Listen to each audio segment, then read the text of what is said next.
అనేక విషయాలు ఇప్పుడు మనం వింటూ ఉన్నాము. నేటి పరిస్థితి ఏంటో కూడా చూస్తున్నాము. నేను ఒక విషయాన్ని మీకు గుర్తు చేయాలనుకుంటున్నాను. ఏంటా విషయం అంటే, అది 1936 ఒలింపిక్స్ నడుస్తున్నాయి. జర్మనీలో నడుస్తున్నాయి ఒలింపిక్స్. జర్మనీలో జరుగుతున్న ఆటల్లో ఒక్కొక్క ఆటలో ఒక్కొక్కరు ఆడుతున్నారు, గెలుస్తున్నారు.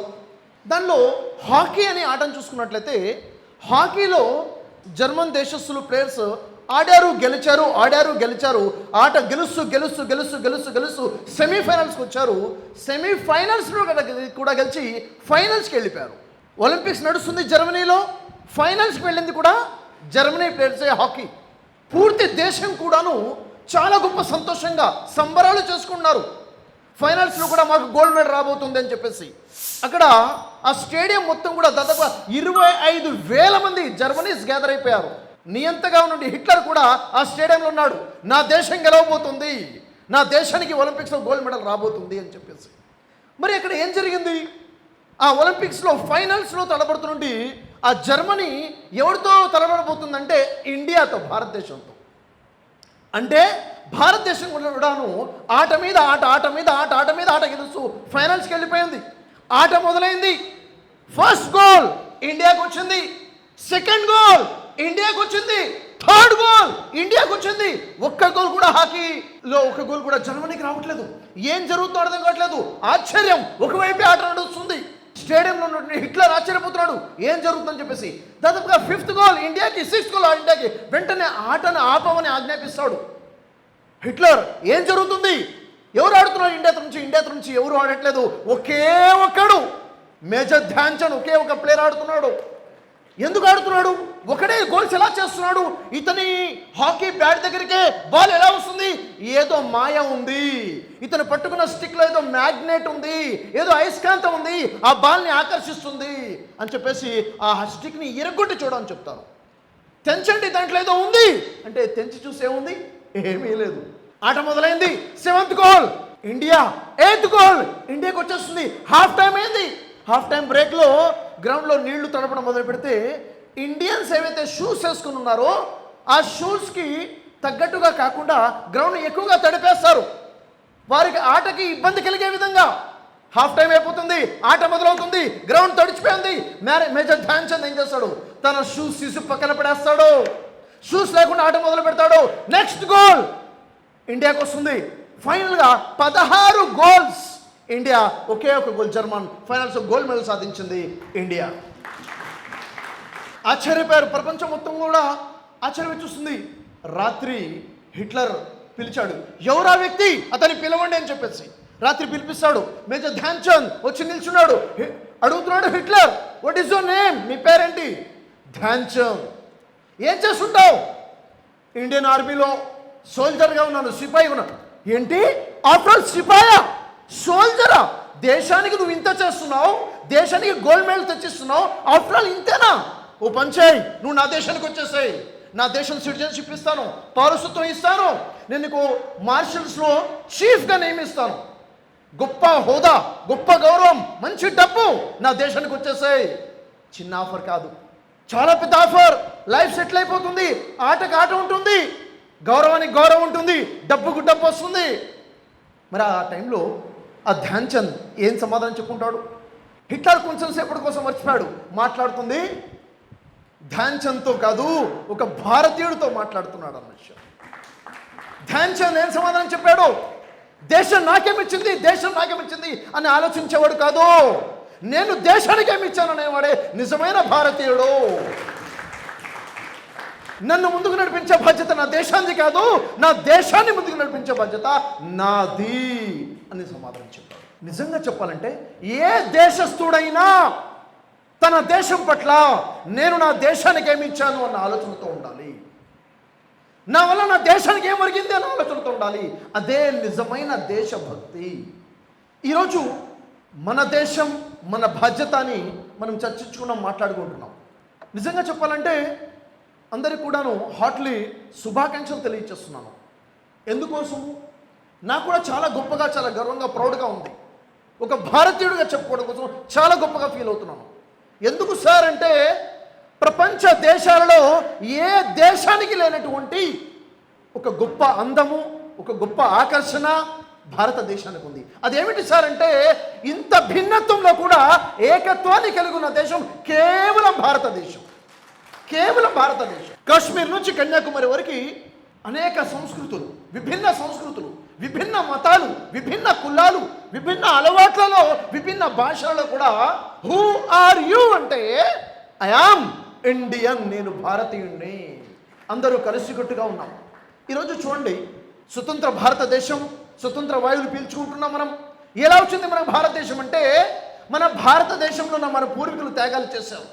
భారతదేశం ఒక సెక్యులర్ కంట్రీ, కానీ భారతీయులు రిలీజియస్ పీపుల్.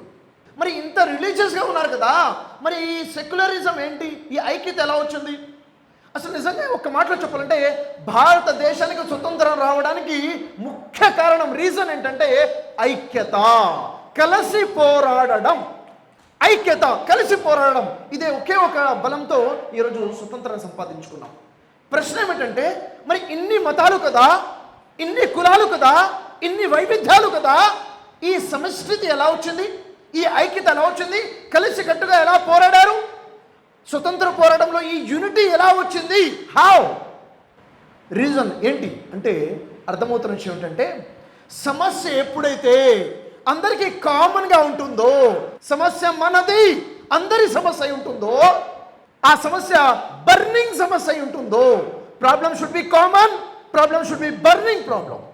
ఆ రోజు భారతదేశానికి స్వతంత్రం పోరాటం అనేది అందరికీ సమిష్టిగా ఉన్నటువంటి సమస్య, బర్నింగ్ ప్రాబ్లంగా ఉంది. కాబట్టి అందరూ యునైట్ అయ్యారు, అందరూ కలిసి పోరాడారు, అనుకున్న స్వరాజ్యాన్ని సంపాదించుకున్నాం. కానీ ఇక్కడ మనం తెలుసుకోవాల్సిన ఉద్దేశం ఏంటంటే, మన పూర్వీకులు ఎవరైతే ప్రాణాలు అర్పించారో వారి ఉద్దేశం స్వరాజ్యమే కాదండి. వారి ఉద్దేశం స్వరాజ్యమే కాదు, వారి ఉద్దేశం, వారి భావన, వారి ఆశ, వారి కోరిక సురాజ్యం. సురాజ్యం. స్వరాజ్యం ఏమిటి? సురాజ్యం ఏమిటి? స్వరాజ్యం సొంత రాజ్యం, నా దేశం నాదే, ఇంకెవరి చేతుల్లో లేదు. స్వరాజ్యం. కానీ సురాజ్యమా? మంచి స్థాయిలో ఉన్న రాజ్యమా? అసలు కావాల్సింది సురాజ్యం కదా. ఈరోజు మన దేశం ఎలా ఉంది, మన సమాజం ఎలా ఉంది, మన రాజ్యం ఎలా ఉంది? ఎటు చూసినా దోపిడి, దొంగతనాలు, అవినీతి, అక్రమాలు, లంచగొండితనం, కులతత్వము, మతతత్వము, ఎటు చూసినా స్వార్థము. దీన్ని ఏమన్నాం? ఇది సురాజ్యమా? నిజంగా చెప్పాలంటే పూర్తి సమాజం, పూర్తి దేశం సంక్షోభంలో ఉందని చెప్పాలి. సంక్షోభంలో ఉంది. మనకు కావాల్సింది సంక్షోభ రాజ్యమా, లేకపోతే సంక్షేమ రాజ్యమా? మనకు కావాల్సింది ఏంటి? మనకు కావాల్సింది సంక్షేమ రాజ్యం కదా, మనకు కావాల్సింది సురాజ్యం కదా. మరి ఇంత సంక్షోభంలో ఉన్న భారతదేశంలో ఉన్న మనము, మన బాధ్యత ఏమిటి? What is our responsibility? మన పూర్వీకులు చేశారు, ప్రాణాలొడ్డి పోరాడారు, బానిసత్వంలో ఉన్న దేశానికి స్వతంత్రాన్ని తెచ్చిపెట్టారు కదా. ఇక మా రెస్పాన్సిబిలిటీ లేదా? ఒక్కసారి ఆలోచించాలి. ఈరోజు దేశం మనది అయితే, ఈ దేశం సంక్షోభంలో ఉన్నప్పుడు, ఇన్ని సమస్యలు ఉన్నప్పుడు, ఇది బర్నింగ్ ప్రాబ్లం కాదా? ఎందుకు మర్చిపోతున్నాం? ఇది హిందువుల సమస్యనా? ఇది ముస్లింల సమస్యనా? కాదు కదా, ఇది భారతీయుడి సమస్య కదా. మరి ఇది ఎందుకు గుర్తించలేకపోతున్నాము? ఈ ఐక్యత ఎందుకు మిస్ అవుతుంది మన మధ్యన? ఎందుకు మిస్ అవుతుంది? ఇక్కడ ఏమవుతుందంటే, ఇక్కడ ముఖ్యంగా మన దేశము మన బాధ్యత అని పెట్టారు. నిజంగా చెప్పాలంటే ఇక్కడ కూడా ఆర్గనైజర్స్ చాలా మంచి ఉద్దేశంతో టాపిక్ పెట్టారండి. కాకపోతే ఒక చిన్న కరెక్షన్ ఉంది టాపిక్లో. ఏంటి ఆ కరెక్షను? అది అర్థం అవ్వాలంటే, ఉమ్మడి గుర్రం కుళ్ళి చచ్చింది అంటారు. ఏంటిది అది? ఉమ్మడి గుర్రం కుళ్ళి చచ్చింది. ఏంటి సార్ ఉమ్మడి గుర్రం కుళ్ళి చచ్చడం ఏంటి? చెప్తాం. నలుగురు అన్నదమ్ములు ఉన్నారు, వాళ్ళ తండ్రి ఆస్తిని పంచుకుంటే ఇది నీ వాటా, ఇది నా వాటా, ఇది నీ వాటా, ఇది నీ వాటా అని ఎవరి వాటాలు వాళ్ళు పంచుకున్నారు. ఎవరి భాగం వాళ్ళకి వచ్చేస్తుంది. కానీ ఒక గుర్రం మిగిలి ఉంది, ఒక హార్స్, ఒక గుర్రం మిగిలి ఉంది. ఆ గుర్రం ఎవరు తీసుకోవాలి? ఎవరి వంతు రావట్లేదు. ఓ పంచేద్దాం, నలుగురు కలిసి గుర్రాన్ని వాడుకుందాం. ఉమ్మడి గుర్రం అయిపోయింది, ఉమ్మడిగా నలుగురిది. మరి ఒక రోజు ఏమైందంటే, ఆ గుర్రానికి దాని యొక్క తొడ మీద ఒక పుండేస్తుంది, పుండవుతుంది. ఎప్పుడైతే పుండైందో పెద్దని అనుకుంటాడు, సరే తమ్ముడు చూస్తాడులే అని తమ్ముడు అనుకుంటాడు, వాడి తమ్ముడు పట్టించుకుంటాడులే అని వాడు అనుకుంటాడు, చిన్న తమ్ముడు చికిత్స చేపిస్తాడులే అని వాడు చూస్తాడులే అని వీడు చూస్తాడులే అని వాడు, ఎవడు పట్టించుకోలేదు. ఆ ఉమ్మడి గుర్రం చివరికి ఆ పుండు పెద్దదైపోయి కుళ్ళిపోయి గుర్రం చచ్చిపోయింది. ఇలాగే ఉంది కదా. ఈ దేశం ఎవరిది? మన దేశం. మనందరి దేశం. ఎవరు పట్టించుకోవాలి? మీరు పట్టించుకుంటారా? నేను పట్టించుకోండి. మీరు ఇది ఉమ్మడి దేశం, కానీ ఎవడూ బాధ్యత తీసుకోవట్లేదు. దాన్ని కొంచెం నా దేశం నా బాధ్యత అని ఉంటే, ఇట్స్ మై రెస్పాన్సిబిలిటీ అంటే ప్రతి ఒక్కడు కూడా బాధ్యత తీసుకుంటాడా లేదా? ఏ సార్ నో? దేశం ఎవరిది? మనది కాదు. దేశం ఎవరిది? నాది. బాధ్యత ఎవరిది? నాది. It's my country, it's my responsibility. భారతదేశం నా మాతృభూమి. భారతదేశం నా మాతృభూమి, మన మాతృభూమి కాదు. భారతదేశం నా మాతృభూమి. భారతీయులందరూ నా సహోదరులు. India is my country. India is our country కాదు, India is my country. It's my responsibility. నా దేశం నా బాధ్యత. ఓన్ చేసుకోవాలి. ఈ ఓనింగ్ అన్న కాన్సెప్ట్ లేకుండా పోయింది. చూద్దాంలే అన్న ఫీలింగ్లోకి వచ్చేసాం. ఈ దేశం మనంతా కూడా భరతమాత ముద్దు బిడ్డలం. చాలా గొప్పగా గర్వంగా చెప్పుకుంటాం, భరతమాత ముద్దు బిడ్డను నేను అని చెప్పేసి. ఎస్, ఇంతకు భరతమాత అంటే ఎవరు? ఎవరో భరతమాత? భరతమాత అంటే మట్టా? ఏంటి భరతమాత? దేశం అంటే మట్టి కాదోయ్, దేశం అంటే మనుషులోయ్. ఈ కామన్ సెన్స్ మనకు ఉంది కదా. మరి నేను భరతమాత బుద్ధి బిడ్డని, భరతమాత అంటే నాకు గౌరవము ప్రేమ అని ఉంది నాకంటే, నా వ్యవహారం ఎలా ఉండాలి? నేను ఒక వ్యాపారస్తుడిని, నేను ఒక బిజినెస్ మ్యాన్ని. నా వ్యాపారంలో నేను కల్తీ చేసి అమ్మేస్తున్నాను. కొనడానికి వస్తుంది ఒక భారతీయుడు. ఒక భారతీయుడికి కల్తీ వస్తువు అమ్ముతున్నానంటే, భరతమాతకి కల్తీ వస్తువు అమ్మేసి భరతమాతను మోసం చేస్తున్నాను కదా అర్థం. భరతమాత అంటే భారతీయుడే కదా. దేశం అంటే మట్టి కాదు, దేశం అంటే మానవులు, ప్రజలే కదా. నేను ప్రజల్ని మోసం చేస్తున్నానంటే నా భరతమాతనే మోసం చేస్తున్నాననే కదా. ఇదేనా దేశ ప్రేమ అంటే? ఇదేనంటే ఒక భారతీయుడి ఆలోచన, భారతీయుడి వ్యవహారం ఎలా ఉండాలి? ఒక రాజకీయ నాయకుడు, ఒక సేవా దృక్పథంతో ఉన్నటువంటి వ్యక్తి, ఒక ప్రజాప్రతినిధిగా ఉన్నటువంటి వ్యక్తి, తన ఆలోచన ఎలా ఉండాలి? నా కులస్తుడు, నా మతస్థుడు, నా వ్యక్తి అని వీడికి ఏదో చేపోయి వాడు నా వాడు కాదని ఒకడికి అన్యాయం చేస్తే వాడు భారతీయుడు, వాడు భారతమాత ముద్దు బిడ్డ కదా. కాబట్టి మనం అడుగు తీసి అడుగు వేసేటప్పుడు భారతీయుడు యొక్క రెస్పెక్టే భరతమాత యొక్క రెస్పెక్ట్. భారతీయుడు యొక్క సంక్షేమమే భరతమాత యొక్క సంక్షేమం. ఈ విషయాన్ని మనం దృష్టిలో పెట్టుకుని ప్రతి జీవితం గడుపుతామో అప్పుడే సరైనటువంటి మార్పు మన దేశంలో వస్తుంది.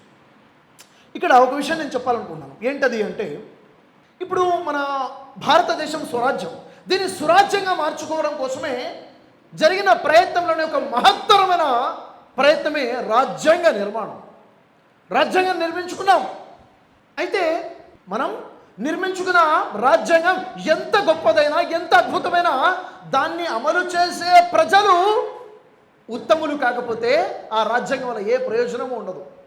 అదే రాజ్యాంగంలో లోపాలు ఉన్నప్పటికీ, లోపభూయిష్టమైనప్పటికీ, దాన్ని అమలు చేసే పౌరులలో ఉత్తమమైన వ్యక్తిత్వం ఉంటే ఆ రాజ్యాంగం వల్ల లాభం జరుగుతుంది.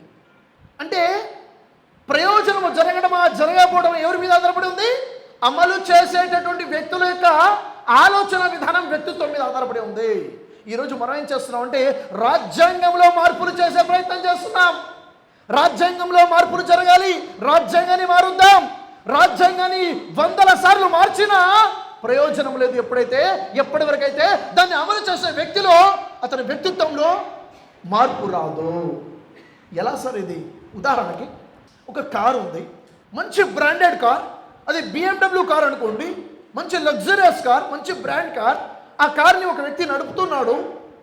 అది బయటికి వెళ్ళి వచ్చేసరికి సాయంత్రం అయ్యేసరికి కారుకు దెబ్బ తగిలి ఉంది. రెండో రోజు వెళ్ళొచ్చేసరికి ఇంకో దగ్గర దెబ్బలు ఉంది. ఇంకోసారి మళ్ళీ దెబ్బలు తగులుతున్నాయి. అంటే రోజుకి ఒక చిన్న యాక్సిడెంట్ అవుతుంది కారుకి. అంటే ఇప్పుడు ఏం చేయాలి? కారులో ఏదో లోపం ఉందని కార్ని రిపేర్ చేయాలా? నడిపే డ్రైవర్లో ప్రాబ్లం ఉందా చూడాలా? నడిపే డ్రైవరు తాగి నడుపుతున్నాడు అన్న విషయం మనం తెలుసుకోకపోతే కార్ది ప్రాబ్లం అనుకుంటాం. రాజ్యాంగానికి అది ప్రాబ్లం, దాన్ని అమలు చేసే వ్యక్తులది సమస్య. సంస్కరణ జరగాల్సింది రాజ్యాంగంలో కాదు, సంస్కరణ జరగాల్సింది భారతీయుల, దాన్ని అమలు చేసే వ్యక్తుల ఆలోచన విధానంలో సంస్కరణ జరగాలి. ఆలోచన విధానంలో సంస్కరణ జరగాలి, వ్యవహారంలో సంస్కరణ జరగాలి. అప్పుడు దానివల్ల సరైన ప్రయోజనం జరుగుతుంది. సరే, ఇంతకీ ఎందుకని ఈ సంక్షోభంలో భారతదేశం ఉంది? ఎందుకు ఈ దోపిడీ, ఎందుకు ఈ అక్రమాలు, ఎందుకు ఈ అవినీతి, ఎందుకు ఈ కులతత్వ భావన, ఎందుకు ఈ మతతత్వ భావన? అసలు ఏంటి ఈ ప్రాబ్లం అంటే అసలు సమస్య ఏంటంటే ప్రజలలో ఎడ్యుకేషన్ లేకపోవడము అంటారు. ఏమంటారండి? ఏమంటారు? ప్రజలలో ఎడ్యుకేషన్ లేకపోవడము. ప్రజలు ఎడ్యుకేషన్ లేకపోవడం వల్ల ఇలా జరుగుతుంది అంటారు. దీన్ని నేనేం ఒప్పుకోనండి. నేను ఒప్పుకునే విషయం కాదు ఇది.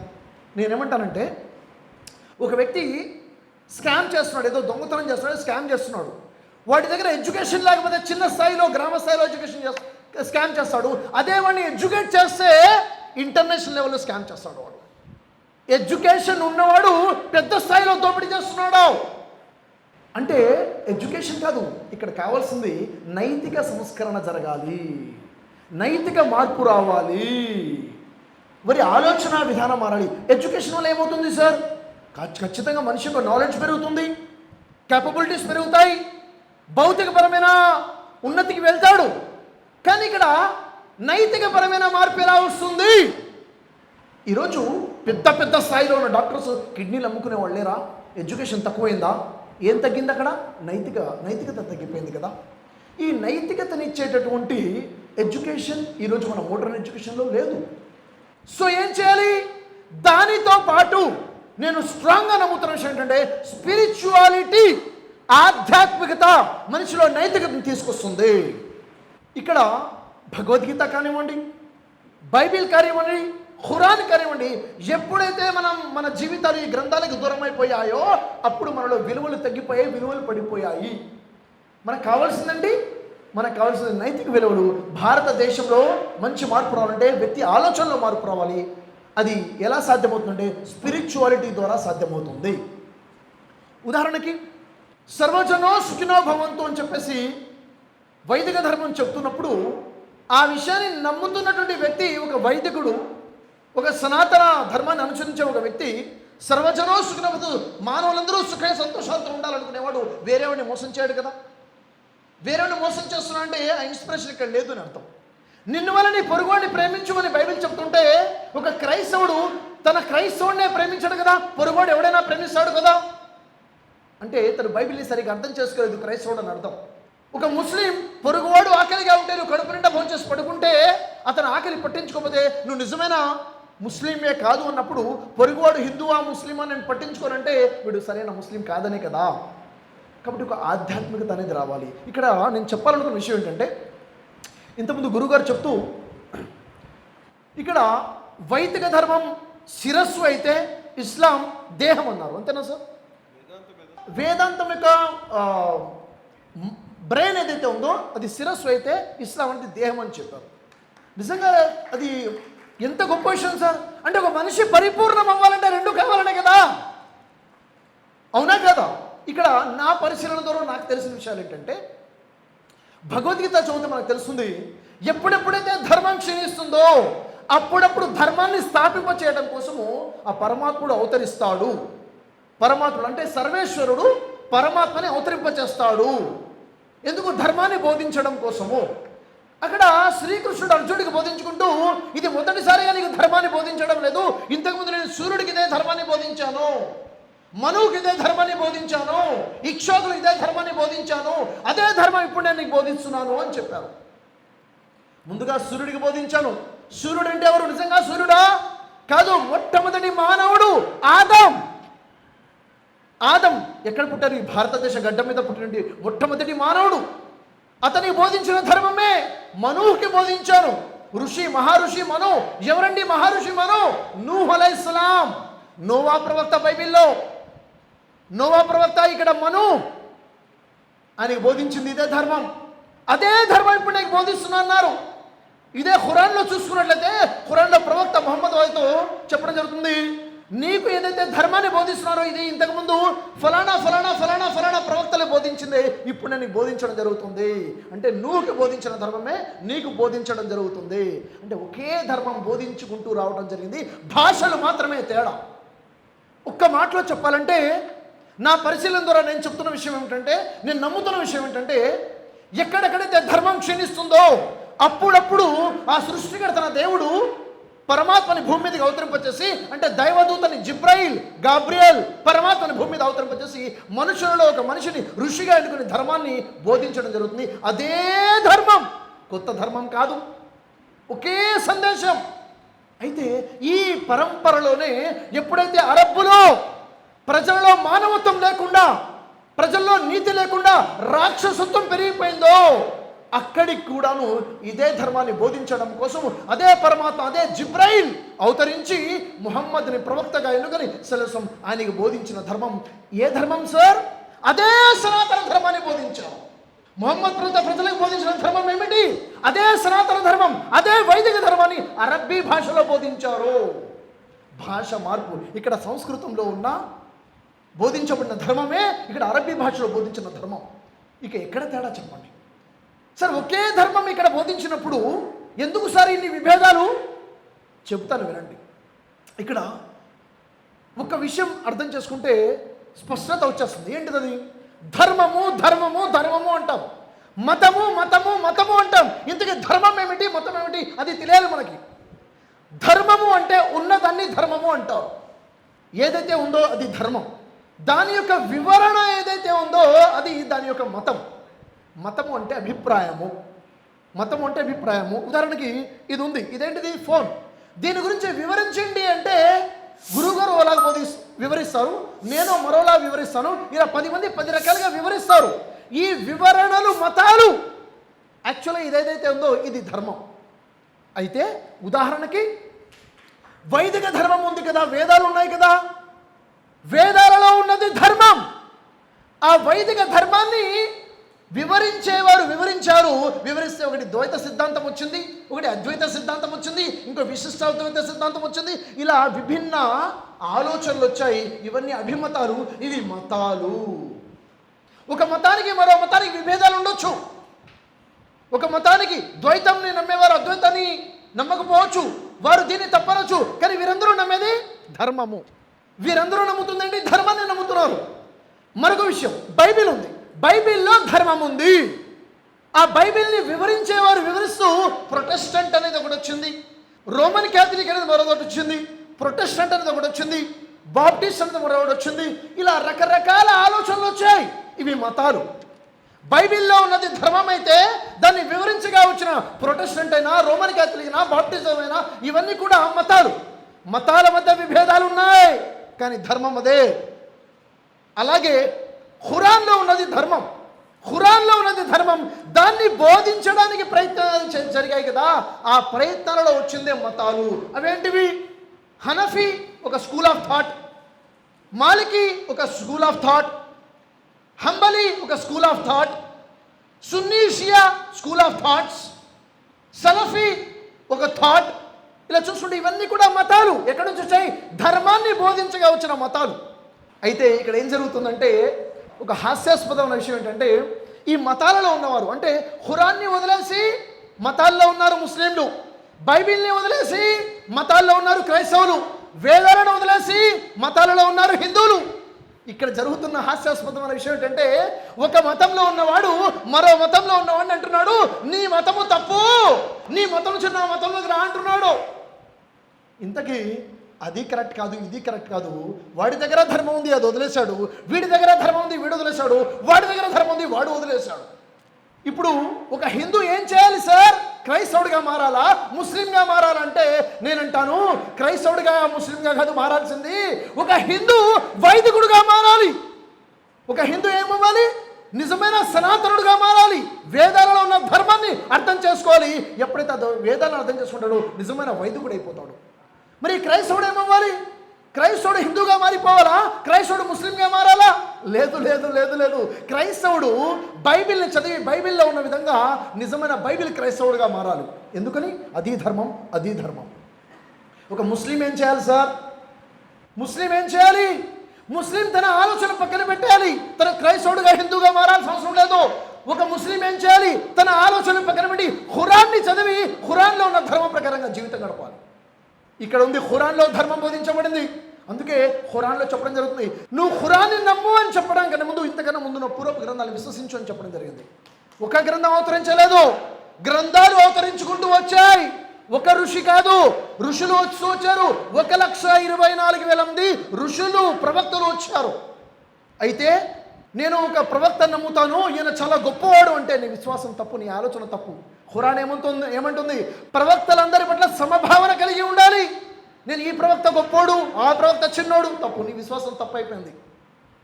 కాబట్టి ఇక్కడ సమస్య ఎక్కడొచ్చింది? సమస్య మనం మతాలలో జీవితం గడుపుతున్నాం, ధర్మాన్ని వదిలేసాం. అందుకే ముస్లింలను చూడండి, ముస్లింలలో ఉన్న వేరు వర్గాలు ఉన్నాయే. ఈ వర్గం వాడంటాడు వాడు తప్పు, ఆ వర్గం వాడు అంటాడు వీడు తప్పు. కామన్. ఒకడు మరొకటి తప్పు అంటాడు, ఎందుకంటే వీళ్ళందరూ తప్పే కాబట్టి. ప్రొటెస్టెంట్ క్రైస్తవుడు రోమన్ క్యాథలిక్ తప్పంటాడు, రోమన్ క్యాథలిక్ ప్రొటెస్టెంట్ తప్పంటాడు. ఇద్దరు కరెక్టే, ఇద్దరు తప్పే. ఏది కరెక్ట్? Bible correct. ద్వైత సిద్ధాంతాన్ని నమ్మే ఒక హైందవుడు అద్వైత సిద్ధాంతాన్ని, విశిష్ట సిద్ధాంతాన్ని నమ్మే హిందువులు తప్పంటాడు, వాడు వీడిని తప్పంటాడు. వీళ్ళు చెప్పేది కరెక్టే, ఎందుకంటే ఇవి తప్పు. వాస్తవం ఏంటి? వేదాలు చెప్తుంది కరెక్ట్.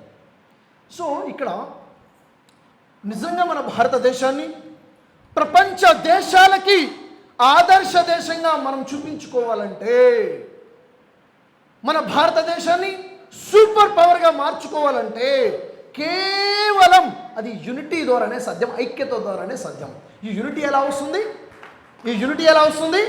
యూనిటీ ధర్మాన్ని అర్థం చేసుకోవడం ద్వారా వస్తుంది. నిజమైన ధర్మాన్ని అర్థం చేసుకోవడం ద్వారా వస్తుంది. నిజమైన ధర్మం ఏం చెప్తుంది సార్? నువ్వు హిందూ, వాడు ముస్లిం, వాడు క్రైస్తవుడు అని చెప్పట్లేదు. నిజమైన ధర్మం చెప్తుంది మానవులందరూ ఒకే తల్లి ఒకే తండ్రి సంతానం అని చెప్తుంది. రక్త సంబంధం ఉందని చెప్తుంది. అంటే ఒక హిందూ, ముస్లిం, క్రైస్తవుడికి మధ్య సంబంధం ఏంటి? అన్నాదమ్ములు, బ్లడ్ రిలేషన్. అందుకే ఒక హిందూ కావాలంటే ముస్లిం బ్లడ్ ఇవ్వచ్చు, ఒక ముస్లిం కావాలంటే క్రైస్తవుడు బ్లడ్ డొనేట్ చేయొచ్చు. ఎందుకంటే బ్లడ్ రిలేషన్ ఉంది, రక్త సంబంధం ఉందని ధర్మం మనకు బోధిస్తుంది.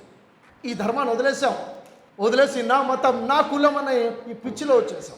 ఎప్పటివరకైతే మనం ధార్మిక గ్రంథాలకి దగ్గరమో మనలో ఐక్యత రాదు, మనలో మెచ్యూరిటీ రాదు. సంక్షోభంలో ఉన్న భారతదేశాన్ని సంక్షేమ దేశంగా మార్చుకోవాలన్నా, సురాజ్యంగా మార్చుకోవాలన్నా దానికి కావాల్సిన మూలము మన ఆధ్యాత్మిక గ్రంథాన్ని బలంగా నేను నమ్ముతున్నాను. ఒక ముఖ్యమైన విషయం చెప్పాలనుకుంటున్నాను, జాగ్రత్తగా వింటారని ఆశిస్తున్నాను. నేను ఒక వ్యక్తి యొక్క పనితనము పెరగాలంటే, ఒక వ్యక్తి యొక్క ప్రొడక్టివిటీ పెరగాలంటే ఎలా పెరుగుతుంది? ఒక మనిషి పని చేస్తున్నాడు, రిజల్ట్ వస్తుంది. ఇంకా మంచి రిజల్ట్ రావాలంటే ఏం చేయాలి అనే దాని మీద రీసెర్చ్ జరిగింది. దాని మీద కొన్ని 10 సంవత్సరాలు, 100 సంవత్సరాలు రీసెర్చ్ జరిగిన తర్వాత ఒక ఫార్ములా కనుక్కున్నారు. ఆ ఫార్ములా ఇప్పుడు నేను మీకు చెప్తాను. ఎంత అద్భుతమైన ఫార్ములాను వినండి. ఒక మనిషి, ఇప్పుడు మీరున్నారు, మీ ప్రొడక్టివిటీ పెరగాలి. నా ప్రొడక్టివిటీ పెరగాలంటే ఎలా చూడండి. ఉదాహరణకి ఒక ఆర్గనైజేషన్ తీసుకుందాం. ఏదైనా ఒక ఆర్గనైజేషన్ ఉంది. ఆర్గనైజేషన్లో పనిచేసే వాళ్ళ పనితనం పెరగాలి. దానికి ఏం చేశారు? దాంట్లో 5 రూల్స్ ఉన్నాయి, 5 రూల్స్. First rule ఏంటిదంట? వాళ్ళ మీద ఒక లీడర్ అనేవాడు ఉండాలి. First rule. సెకండ్, ఆ టీం మెంబర్స్కి లేక ఆ వ్యక్తికి ఏమి చెయ్యాలో ఏమి చేయకూడదో ఇన్స్ట్రక్షన్స్ అనేవి క్లియర్ కట్గా రాసి ఇవ్వాలి, కన్ఫ్యూజన్ లేకుండా. ప్రొడక్టివిటీ పెరగాలంటే ఏం చేయాలి? ఫస్ట్ లీడర్ ఉండాలి. రెండోది, ఆ టీంకి, ఆ వ్యక్తులకి ఇన్స్ట్రక్షన్స్ ఇవ్వాలి, క్లియర్ కట్గా డూస్ అండ్ డోంట్స్ చెప్పాలి. Second step. థర్డ్ స్టెప్ ఏంటిది? నిఘా పెట్టాలి, సర్వలెన్స్ ఉండాలి. వీడు ఎలా చేస్తున్నాడు, ఎలా చేయట్లేదు, వీడి పనితనం ఎలా ఉంది, నిఘా ఉండాలి, తీక్షణమైన నిఘా ఉండాలి. మూడో స్టెప్. నాలుగో స్టెప్, అతను చాలా బాగా పెర్ఫామ్ చేస్తే, అతని పనితనం చాలా బాగా ఉంటే అతనికి రివార్డ్స్ ఇవ్వాలి, అతని ప్రైజ్ ఇవ్వాలి, అతని ప్రమోషన్ ఇవ్వాలి, అతని గుర్తింపు ఇవ్వాలి, సెలబ్రేషన్ చేయాలి. ఇది 4th పాయింట్. 5th పాయింట్ ఏంటంటే, వాడి పనితనంలో ఎర్రర్స్ ఉంటే, వాడు తప్పు చేస్తే అప్పుడు వాడికి పనిష్మెంట్స్ కూడా ఇవ్వాలి. తప్పు చేస్తే పనిష్మెంట్ ఇవ్వాలి, మంచి చేస్తే రివార్డ్ ఇవ్వాలి. ఇది 5th పాయింట్ అనమాట. టీమ్ లీడర్, ఇన్స్ట్రక్షన్స్, నిఘా, సర్వలెన్స్, రివార్డ్స్ అండ్ పనిష్మెంట్. ఏ కంపెనీకి వెళ్ళండి, ఇండియాలో ఉన్నా అమెరికాలో ఉన్న ఏ కంపెనీలోకి వెళ్ళినా ఇదే ఫార్ములా ఉంటుందా లేదా? ఏ సార్నో? ఎస్. ఇదే ఫార్ములా మన భారతదేశం అనే ఇన్స్టిట్యూషన్లో కూడా ఉంది. భారతదేశం ఒక ఇన్స్టిట్యూట్ అనుకుంటే, భారతదేశం అనేది ఒక కంపెనీ అనుకుంటే, ఇక్కడ కూడా ఈ ఫార్ములా ఉంది, గమనించండి. పైన టీం లీడర్ ఉండాలి. ప్రభుత్వం ఉంది, ప్రభుత్వం. Yes or no? ప్రభుత్వం అంటే team leader, instructions do's and don'ts అంటే రాజ్యాంగం. ఎలా ఉండాలి, ఎలా ఉండకూడదు, ఏం చేయాలి, ఏం చేయకూడదు రాసి ఉంది రాజ్యాంగం. రెండోది, మూడో పాయింట్ ఏంటంటే నిఘా వ్యవస్థ. పోలీస్ వ్యవస్థ ఉంది, ఇంటెలిజెన్సీ వ్యవస్థ ఉంది, పౌరులు ఎలా చేస్తున్నారు, ఏం చేస్తున్నారు, ప్రతి నిఘా ఉంది. నాలుగోది ఏంటంటే మనిషి మంచి పనులు చేస్తే, సమాజంలో మంచి పనులు చేస్తే వాళ్ళని సన్మానం చేస్తారు, వాళ్ళకి అవార్డ్స్ ఇస్తారు. అవునా? పద్మభూషణ్ అవార్డ్, పద్మవిభూషణ్ అవార్డ్, అవునా, భారతరత్న అవార్డ్స్ ఉన్నాయి. ఒకవేళ తేడా చేస్తే, తప్పులు చేస్తే, క్రైమ్ చేస్తే జైలు కూడా ఉంది, యావజ్జీవ కర్మాగారం ఉంది, అవసరం ఉరి శిక్షలు కూడా ఉన్నాయి, పనిష్మెంట్స్ ఉన్నాయి. 5 పాయింట్ ఫార్ములా ఉందా లేదా ఇక్కడ? అయితే ఇదే ఎక్కడి నుంచి వచ్చింది సార్ ఈ ఫార్ములా అంటే, ఇదే మన వేదాల నుంచి వచ్చింది, ఇదే బైబిల్ నుంచి వచ్చింది, ఇది ఖురాన్ నుంచి వచ్చింది. అన్నిట్లో ఉన్న ధర్మం బోధించేది ఇదే. పైన సృష్టికర్త భగవంతుడు కూడా ఉన్నాడు. ఆయన మనిషి ఎలా బతకాలో ఎలా బతకూడదో శాస్త్రాన్ని ఇచ్చాడు, రాసి ఇచ్చాడు. శాస్త్రం ఉంది. తస్మా శాస్త్రం ప్రమాణంతే కార్యకార్య వ్యవస్థితం జ్ఞాత్వా శాస్త్ర విధానోక్తం కర్మకర్తూమ్యర్హసి. తస్మా శాస్త్రం ప్రమాణంతే, జాగ్రత్త, నీకు శాస్త్రం ప్రమాణమై ఉన్నది. కార్యకార్య వ్యవస్థితం, ఏ పని చేయాలి, ఏ పని చేయకూడదు అనేటప్పుడు నువ్వు శాస్త్రాన్ని తెలుసుకుని పని చెయ్యాలి. ఇక్కడ డూస్ అండ్ డోంట్స్ చెప్పడం జరిగింది. తర్వాత సర్వేలెన్స్ ఉందా లేదా, నిఘా ఉందా లేదా అంటే, సృష్టికర్త మనకి చెవులిచ్చి ఆయన చెవులు మూసుకోలేడు, ఆయన మన కళ్ళు ఇచ్చేసి కళ్ళు మూసుకోలేడు, ఆయన సమస్తము వింటున్నాడు, సమస్తము చూస్తున్నాడు, ప్రతిదీ రాయబడుతుంది, రికార్డ్ చేయబడుతుంది. మనం మంచి చేస్తే మనకి మంచి రిజల్ట్ అనేది ఉంది, ఇహలోకంలో ఉంది, పరలోకంలో మోక్షము శాశ్వత స్వర్గము ఉంది. మనం చెడు చేస్తే ఇక్కడ పనిష్మెంట్ ఉంది, శాశ్వత నరకం కూడా ఉంది. అంటే దీనివల్ల మనిషి యొక్క వాల్యూస్ సిట్రేట్ అవుతాయి. ఈ ఆధ్యాత్మికత మనిషిని ఒక నైతిక విలువలతో కూడినటువంటి వ్యక్తిగా మారుస్తుంది. నేను చెడు చేయాలంటే ఎవరు చూడట్లేదు, దొంగతనం చేయొచ్చు, కానీ ఒకడు చూస్తున్నాడు కదా, రికార్డ్ అవుతుంది కదా, ప్రశ్నిస్తాడు కదా, నేను జవాబు చెప్పాలి కదా, నాకు పనిష్మెంట్ ఉంది కదా అన్న భావన నిన్ను దొంగతనం చేయకుండా నన్ను ఆపుతుంది. నేను ఎందుకు సేవ చేయాలి, ఎందుకు కాపాడాలి, నేను కాపాడితే తిరిగి నాకేమొస్తుంది? లేదు లేదు లేదు, పైవాడు చూస్తున్నాడు, నువ్వు మేలు చేస్తే 10 రెట్లై నీ జీవితంలోకి మళ్ళీ వస్తుంది. ఇచ్చేవాడు ఒకడు ఉన్నాడు, ఒక టాప్ ఆల్మైటీ ఒకడు ఉన్నాడు.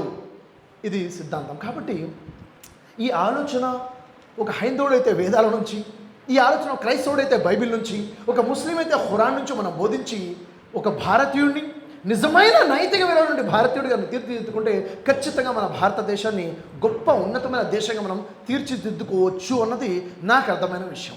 మీరేమంటారు సార్? దేశం ఎవరిది? నాది. బాధ్యత ఎవరిది? నా బాధ్యత. దేశం నాది, బాధ్యత నాది. సో ఆ స్పృహతో మనం జీవితం గడుపుదాము. జై హింద్.